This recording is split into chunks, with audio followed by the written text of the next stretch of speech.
you being an anti-American, and you returned to the WWF, 1990, 1991-ish. Was it hard to play the anti-American? Did you have some reservations about doing it at first? I mean, obviously it led to you winning the title and a big feud with Hogan, but did you, basically, did you want to do it, or was it something that was hard to come about? Well, it was something that, I'm in the business of entertaining. And, of course, as I said earlier, I couldn't do the first 6 WrestleManias because I was with Hasbro and G.I. Joe. And I was kind of set back that I wasn't with the WWE, kind of hurt feelings, and I didn't really watch much of the shows.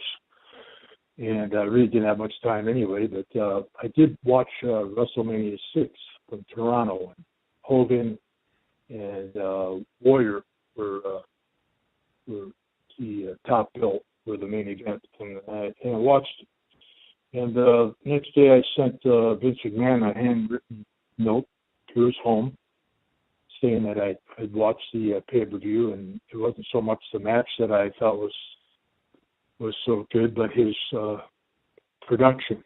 I thought his production could not be topped by anybody that I'd ever seen, And about 2 weeks later, I got a call.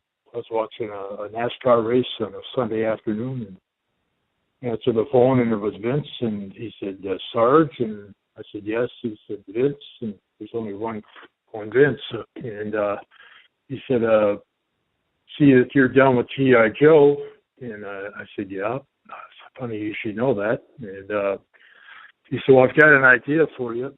I don't know if you'd come over to my house, and I'll go through it with you. So, of course, I thought he was going to take G.I. Joe, the real American hero, Sergeant Slaughter, and make him the real American hero with all of his, ways of doing it. And but he had other ideas. So when I went to his home, he laid out this huge piece of cardboard that was all painted up, and it had LA Coliseum, and would hold 104,000 fans. And he said, I want to fill this up at WrestleMania 7, and I want you to help me do it. And I said, okay, great. He said, well, listen to me and see what you think. So he started laying on this, idea, coming back as a Rocky sympathizer, and eventually working our way to Hogan and I to be, the main event. So I, of course, being the opposite of what you are is always fun to play as a character. And I was all, gung ho. I wanted to do it immediately, but he said, go home and talk to your family about it. It could be pretty rough out there, So I went and talked to my wife and my daughters, who really didn't know much about it. And, my wife just said, you're crazy to do something like that. It's impossible, for G.I. Joe, Sergeant Slaughter to do that. So I said, well, let's give it a try. So we started on our way, and of course it did get pretty rough out there. The death threats and the bomb threats. And when I first started out, they brought me back nice and slow and let people digest it, knowing that, just came off of G.I. Joe, and he's anti-American, and he's going for Iraq, and what was going on. You had to take your time doing it, and didn't want to lose him. And so we worked hard at it, and Randy's Macho Man Savage and the Ultimate Warrior were in a kind of a battle, a rivalry, and Macho Man broke his hand. And Vince came to me and said, we're going to switch gears. I'm going to put you with the Warrior and have Sherry be your manager, and get through till Randy heals. So, okay. So Hogan kind of disappeared, and we went on with the Warrior and did all these matches. And at that time, Randy and Warrior were into almost into the cage match part of their storyline. So I had to get into shape pretty quick with the Warrior.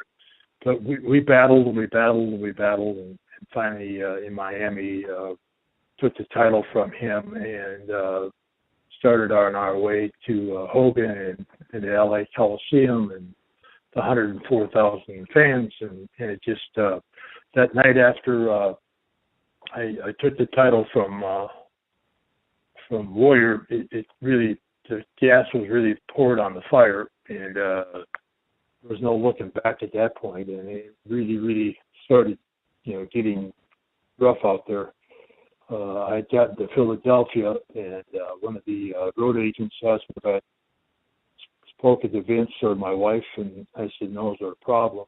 So why don't you call him? So I called home, and there was no answer, and then I called Vince, and he told me that someone had called up and threatened to kill me and my family and him and his family, and blow up our homes and blow up the wrestling office and blow up the studio and do all kinds of dastardly deeds. So he took it upon himself to call my wife and get her out of the house until he could secure premises and everything. And so I finally got a hold of my wife, and she was kind of like laughing about it and told me, I told you this wasn't a good idea.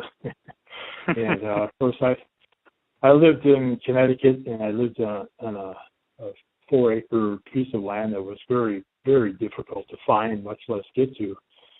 And Vince had promised me that there'd be security there by that night. And so when I got back a few days later, I went up to my driveway, and there was a Winnebago. How it got up there, I have no idea.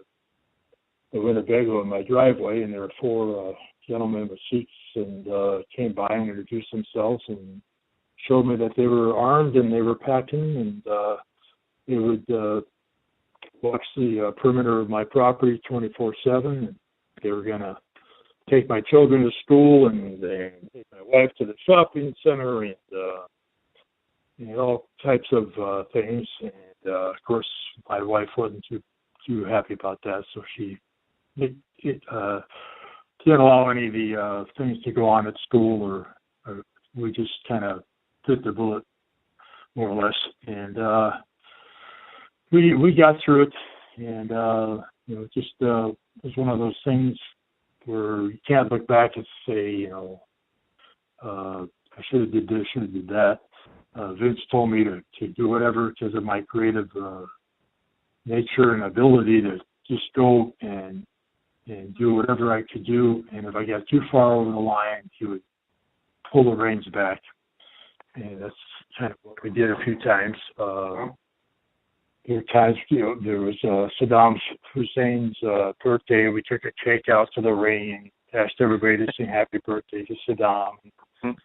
To have people stand up in the audience and give 10 seconds of silence to all the brave Iraqi soldiers who died in the overtake at Kuwait, and all types of crazy things. They wanted me to burn the American flag, but I refused to do that. So I suggested that we take Hulk Hogan's shirt, put it on a flagpole, or more or less a stick, and say that represents Americana, and burn it. And I think that got more repercussions than, well, I don't think it got more, but it was as hardcore as you could go, other than doing the way. And so we just look back at it and think of,